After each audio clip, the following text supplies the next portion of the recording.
होण्या अगोदर मी आपली परत पासपोर्ट घेतो. ज्या व्यक्तीला वामनदादांची आठवण आहे असे भादोला येथील माजी सरपंच शेख युसूफ यांना विनंती करतो की त्यांनी थोडक्यात 2 मिनिटात आपला विनंती करा. युसूफ आहे.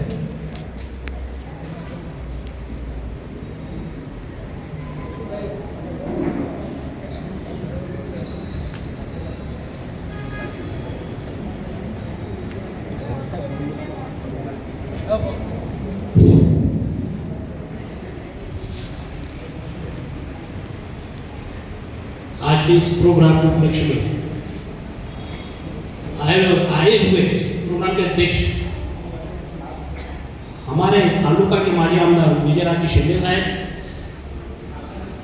नितिन जी मोरे साहब, एसपी हिवाड़े साहब और सम्माननीय व्यासपीठ और आगे बैठी हुई हमारी माएँ और बहनें और हमारे भाई दोस्त, मैं जाने को कहूँगा नहीं. अभी इसके हिवाड़े साहब ने बताया कि प्रभाकर गवई की और वामन दादा की मुलाकात हुई क्या नहीं है मुझे कुछ मालूम नहीं, मगर वामन दादा और प्रभाकर गवई की मुलाकात हुई थी 1972 में, 1971 में हुई थी. और इनका निर्माण जो है प्रभाकर गवई का 1972 में हुआ था. आपको बता दूं कि वामन दादा के लिए आपने लिखा है महापुरुष. वो तो महापुरुष है ही क्योंकि उनके विचार जो है वो बहुत महान है, बड़े हैं. उन्होंने हमेशा इन बुढ़ाने वालों पर और भागोला वालों पर बहुत प्रेम किया है और इन लोगों ने भी उन पर बहुत प्रेम किया है. और दादा भागोला वालों की इसीलिए कदर करते थे. क्या एक बार ऐसा हुआ कि औरंगाबाद के अंदर हमारे अन्ना साहब मिसाल यानी गोपीनाथ ज्ञानू मिसाल और काशीनाथ ज्ञानू मिसाल इनकी सभा, बाबा साहब की सभा थी और ये सभा में हमारे मिसाल बंधु को स्वागत गीत बोलने का मौका दिया गया बाबा साहब के व्यासपीठ के ऊपर, सभी के व्यासपीठ के ऊपर. तो दादा ने सिर्फ उनको दूर से देखा, उनकी मुलाकात नहीं हो सकी, पर उनकी मुलाकात बाबा साहब के निर्माण के बाद में 1956 6 दिसंबर 1956 के बाद में एक उनके बाद के जो नेता थे उन्होंने गानों का प्रोग्राम रखा था. पूरे महाराष्ट्र शायर आए थे, वहाँ दादा भी आए थे, गौरी मिसाल भी गए थे. तो उस जगह पर दोनों की मुलाकात हुई क्योंकि भागोला का गौरी मिसाल का गाने का पहला नंबर आया था. सबसे ज्यादा बढ़िया गाना उन्होंने गाया था.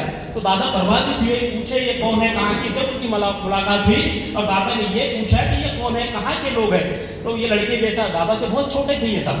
तो किसी ने बताया, जो उनके दोनों के बीच के जो कांटेक्ट वाले हुए उन्होंने बताया भागोला के गवई मिसाल है. अच्छा भागोला कहाँ पर है, तो बोले बुलढाने के पास है. फिर दादा को 14 साल का वक्फा भागोला देखने के लिए लगा. तो दादा 1971 में भागोला आए और दादा ने जब हम भागोला आए तो हमारे गवई मोहल्ले के अंदर हमारे काका लोग बैठे हुए थे. वहां पर दादा आए, दादा और लक्ष्मण केदार दोनों साथ में थे. तो दादा भाई और तुम्हें कि हिंदुस्तान पाकिस्तान का युद्ध हुआ, तो उन्होंने प्रभाकर गवई ये पूछा कि भाई जैसा आपने ये युद्ध हुआ इसके लिए कुछ लिखा है नहीं.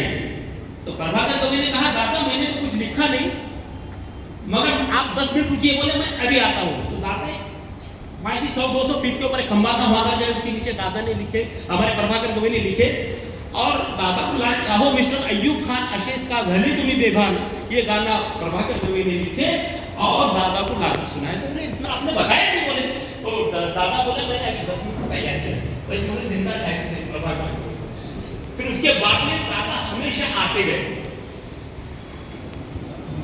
दादा 1971 से लेकर तो 16 अगस्त 2003 तक दादा है. 16 अगस्त 2003 को यानी दादा के 81वें वर्षगांठ के दूसरे दिन दादा ने शहीद प्रभाकर गवई सामाजिक सभागृह का उद्घाटन किया, उद्घाटन किया और उसके बाद में फिर दादा कभी भागोला नहीं आए. मरने से पहले आखिरी इच्छा ऐसी थी कि भाई मेरा जो आखिरी सांस मैं भागोला की सब जमीन पर लूं.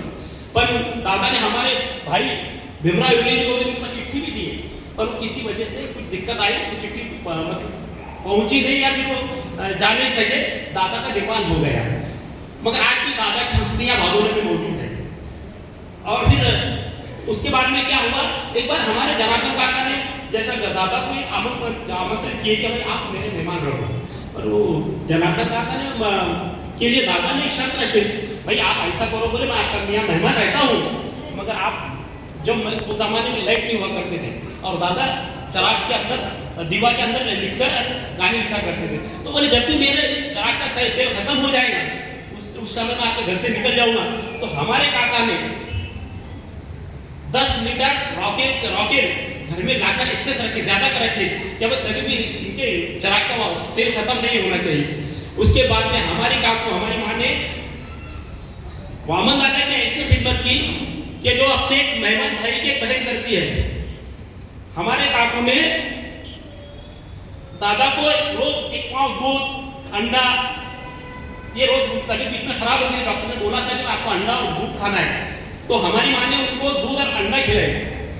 बाद में दादा ने बोला भैया अरे भाई आपने आपको रोज अंडा दूध खिलाए, तो जैसा खिलाए मैं आपको इसके पैसे दूंगा। तो फिर हमारे काका ने भी काकू नहीं है बोले अरे भाई मेहमान भाई से पैसे लेता है, उनसे बोले 1 रुपया लिए। और ये जो खर्च है हमारी काकू अपने खेत में सब्जी भाजी उगाकर और गाँव में बेचकर किया करती थी, खर्च जो दादा के लिए किया करती थी। इसीलिए दादा ने हमारे काकू पर एक गाना लिखा,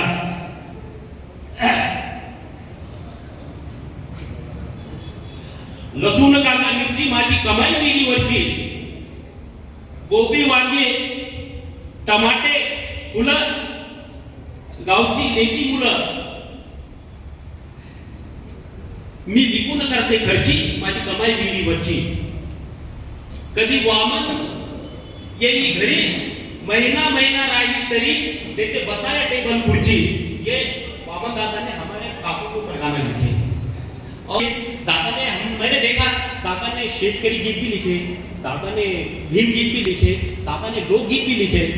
दादा ने एक बार प्रोग्राम में मुझे याद है अच्छे से, मैं 12-13 साल का था, दादा के सामने ही बैठा था मैं, प्रताप सिंह बोगड़े और डीआर ये लोग जवान हुआ करते थे।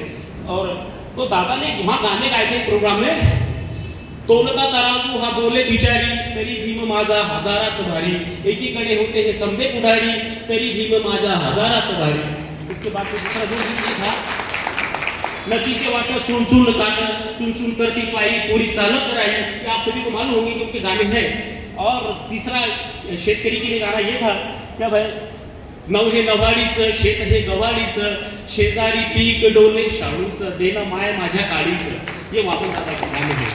और ऐसे अब दूसरे वामन दादा होना नहीं। और आपको ये बता दो हमारे गवई मिसाल और वामन दादा इनके रास्ते जरूर अलग थे, पर इनकी मंजिल एक थी, उनका सिर्फ एक ही मकसद था कि बहुजन उद्धार, दूसरा कुछ भी नहीं था। और इन्होंने हमारे गवई मिसाल कलापता के माध्यम से इस मिशन को चलाया, इस चरणों को चलाया और दादा ने गानों के माध्यम से चलाया। और इतना बोलता हूँ और मैं अपने गोलक से खत्म करता हूँ।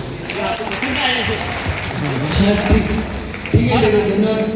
इंग्लिश साहब ने और आयोजक ने मुझे यहाँ को 2 शब्द बोलने की संधि दी, इसलिए मैं उनका तहे दिल से शुक्रगुजार हूँ। साहेब तुमचे सुद्धा धन्यवाद, आम्हाला माहीत नव्हते। आता या ठिकाणी